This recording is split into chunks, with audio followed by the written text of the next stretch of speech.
Hi, I want to give a quick apology about GMK Moonlight. I was tracking it through the US proxy Mexico, which had the end date listed as June 30th. I thought that maybe the group buy runner had extended the end date, but looking at the Reddit post, it seems like it was a mistake on Mexico's part, and the group buy was scheduled to end on June 26th. I'll be better at this for the next time and for the future. Without further ado,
GMK Lavender has two base kits. The Lavender kit, which has white Latin alphas with light pastel purple mods, and the Rabenda base kit, which has hiragana sublegends and is completely in the light purple pastel colorway. It does kind of feel like the Rabenda exists just for the sake of existing, because it's not like lavender flowers are exclusively Japanese, but I do prefer it over the normal base kit. The Novelties kit is fine and has some cute designs, but I think it doesn't feel like a must buy. I'm not really sure what other designs they could have added to the Novelties kit though, because they're somewhat restricted by the theme of the set.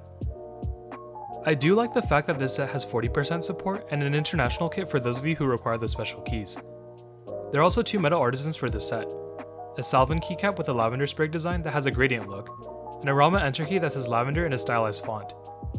Both metal keycaps are fine and will look good on your keyboard, but I think I'll stick to the base kits with the darker purple keycaps as accents. The group buy for the GMK Lavender also features a Rama tray for $55. It's probably going to be really nice in quality like what Rama usually produces, but it's also a decent chunk of money, so I personally don't think it's worth it. It might sound like I'm being super negative about this set, but overall, I do really like the keycaps. I'm a fan of the colors they chose, and I do enjoy the novelty keys overall. I had told myself that GMK Blurple was going to be my one and only purple set, but I am super tempted to join in on this group buy as well due to how nice the colors look. One thing of note is that the designers of the set have partnered up with Gion from Gion Works to provide an extra incentive for joining in on the group buy if you're still on the fence. For each base kit that you buy, you'll get an entry to a raffle where the lavender colored F284 will be raffled off for purchase. Do keep in mind that there will only be 30 units available for purchase, so your chances of winning are going to be pretty low. Therefore, unless you really want to buy the kit, I will not buy it for the sake of having the chance to buy special edition F284. KAM Li'l Dragon is a keycap set inspired by Kana, a character from Ms. Kobayashi's Dragon Maid, and it's a set I've had my eyes on for some time now. I'm usually kind of iffy on gradient sets because sometimes I feel like they can ruin a set, but I think that it really works for this one. Like other KAM or CAD sets, the set is split up so you can just buy the kits you want to mix and match. I personally really like the Hiragana and Katakana alphas because the sets use a font that really matches the theme and looks really cute. The Novelties mod and Icon mods both are really nice, though I probably would go with the Novelties mod to give it a bit more character. I do wish that the F-row for the Novelties mod was a bit more creative, because I think that the swirl is kind of bland and mediocre. The set provides support for Kolvrak, 40%, Ortho, and Ergo boards, so I think it's a great set if you're a fan of those layouts, and it even has a Nord kit for those of you who needs those special keys. KAM Li'l Dragon also has some collabs with a KAM Li'l Dragon themed Nutcracker, a Box 60, and a knob and metal artisan made by Thok. I originally was super excited for the knob because I wanted to buy it for a board called the Whimsy. But after I saw the price and the total cost for shipping, I probably won't be buying it anymore. Because the US and Canadian proxies for the set have decided not to act as a proxy for the knob, you'll have to buy it from other regional proxies or directly from the Thok website, who are based in Australia. I really want the knob and I think that will complete the look for the Whimsy. However, I'm just not able to justify to myself the $71 price tag that this knob carries. The MOQ for this knob is 200 units, but the last time they updated the group biographic, they were at 97. This number has definitely gone up, and the designers seem confident that the knob will hit MOQ. But if the scenario where the knob doesn't hit MOQ comes true, you will be refunded the cost that you paid for the knob. The Aluvia, or Aluminum Aluvia, is the aluminum version of the GMK Aluvia Light base kit. The Aluvia is priced at $350 for a full TKL set, and it does not offer any other kits. This might sound like a lot of money for a keycap set, but do keep in mind that this set is completely made out of aluminum. The GMK Aluvia has been sold for around the same price in the aftermarket, so if you're planning on buying an Aluvia from the aftermarket, why not spend that money on a full aluminum set instead? I'm not 100% sure, but looking at the update video that Novelkeys posted and a few renders, it does appear that the alphas are silver rather than white. It's probably due to the fact that a true white anodization doesn't exist. Some people might prefer the look of silver keycaps, while others might find it to be a deal breaker. Personally, I'm somewhere in the middle. I've been interested in grabbing a metal keycap set, but have not been able to due to the fact that most metal keycap sets are quite expensive. There's a project from Beside Studios who are also trying to push out a metal keycap set, but due to some delays, it's yet to hit group buy. I'm really hoping that they can provide an update soon on pricing and availability, so I can make a decision as to which project I can join in on. But if they don't, I'm extremely tempted on joining in on the Aluvia. I do wish that the alphas were actually white rather than silver, but it'd probably add to the cost of the keycaps. I'm excited at the prospect of getting my hands on a set that won't suffer from legends rubbing off or shining after extended use, but $350 is a lot of money to put down at a time. There were a couple people who were very concerned about the quality of the keycaps after they saw the disclaimer on the product page, but Novelkeys did clarify in the Instagram post that the disclaimer is mainly used for customers that take microscopes to their keycaps and really search for flaws, and it is also mainly used to strike the right balance of transparency and setting reasonable expectations.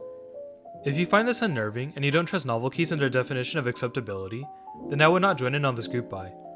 After all, Novelkeys has also teased that GMK Aluvia would be coming back sometime next year, so as long as you're patient enough, you'll be able to grab an Aluvia set anyways.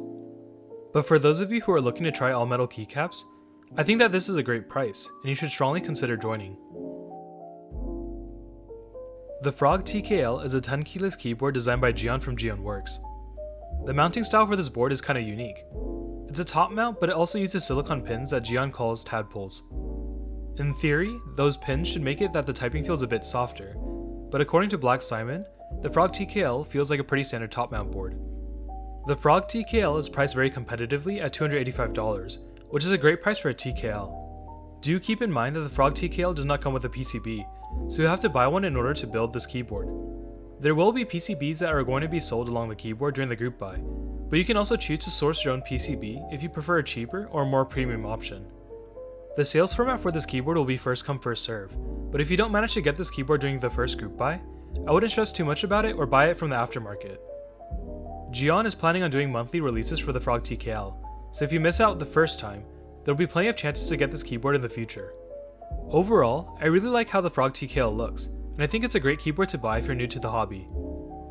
I like how clean the keyboard looks with a nice curve on the side profile, and I think that the tadpoles have a lot of potential. With more experimentation and iterations, I think it will be possible to produce some really cool boards, with maybe a softer typing feel. I'm not the biggest fan of the font chosen for the brass weight, but since you won't be seeing this as you type, I think it's negligible and not a deal breaker. I would love to give more detailed information on the sound test and the construction of the board, but I don't have it on hand. If you want a very detailed review on the construction of this keyboard, I would recommend the video by Black Simon, where he breaks down the Frog TKL and goes over what he likes and dislikes about this keyboard. There are also a number of sound tests on YouTube that you can listen to in order to get a sense of how the keyboard might sound. It might not beat the Jelly Epoch or Jane in terms of sound and typing feel, but for $330, the Frog TKL has great value, and I would strongly recommend looking into it if you're new to the hobby or want a top mount board. To be honest, I'm not really sure why this board is called Chaos 65, because this board looks very orderly and has a pretty simplistic design aesthetic. At a first glance, it becomes very apparent that this keyboard has strong influences from the Constellation by AE boards and the Keycult No. 1 Revision 1. The accent bar on the side is really nice, and does allow some more customization, but one thing of note is that the current design for the accent bar is actually different from the product pictures on the site. The renders on the product page are actually for the first revision where the accent bar stretch all the way to the USB cutout, but the current design has a larger gap. It's a matter of preference as to which you prefer, but if I'm being honest, I like the old design better. The Chaos 65 starts at $285 and is also selling extras for the weight and accent bar if you want to customize your keyboard with different colors. The default will be brass, so it'll work with the 3 colors available for purchase. I'm really tempted to join in on the group buy for this keyboard, but I have not done so yet because there isn't much content out there for this keyboard, and the studio is not well known. The Chaos 65 will be Thomas LT Studio's first project, so there isn't a history of successful group buys that you can reference. I must admit that it's not the most fair criteria to judge this group buy on, because it's like telling a new graduate that they need 5 years of professional experience to apply for an entry-level job. But it's something that people will have to consider due to the nature of group buys. Luckily, this group buy should be fulfilled relatively fast, as the designer has said that it will take around 90 days to produce 200 units. If this is true, it means that if you order early on, you might be able to get your keyboard within 3 months of the group buy ending. I really hope that they can fulfill this promise and get high quality keyboards shipped out in this time frame, but we'll have to wait and see about that. The Alexa is a new 65% for Maker Keyboards, who also made the Scarlet. The Alexa was actually released on the same day as the Phantom, which is essentially a 65% version of the Bakeneko, but that keyboard sold out within 3 minutes, so I didn't include it in the video. This keyboard has 2 different possible mounting styles, gasket mount and leaf spring top mount, and a PCB that has a thickness of only 1.2mm, so it should provide a good amount of flex when typing. There isn't a lot of content for this keyboard, but there's a type test video from Chaotic Good on YouTube, where they go over a couple different configurations so you can determine what you like best. I think the main selling point for this keyboard is the fact that the price starts at $219, which makes this board extremely affordable. There are more and more designers and vendors creating entry-level keyboards to make this hobby more accessible to those looking to join. I think that it's really cool how Maker Keyboards have been able to create some really cheap keyboards that look nice overall, but more importantly, offer a better typing feel and sound compared to something like the Tofu or Idobel ID80. Considering the fact that the Idobel ID80 V2 costs $199, unless you really need the 75% layout, I would buy the Alexa instead.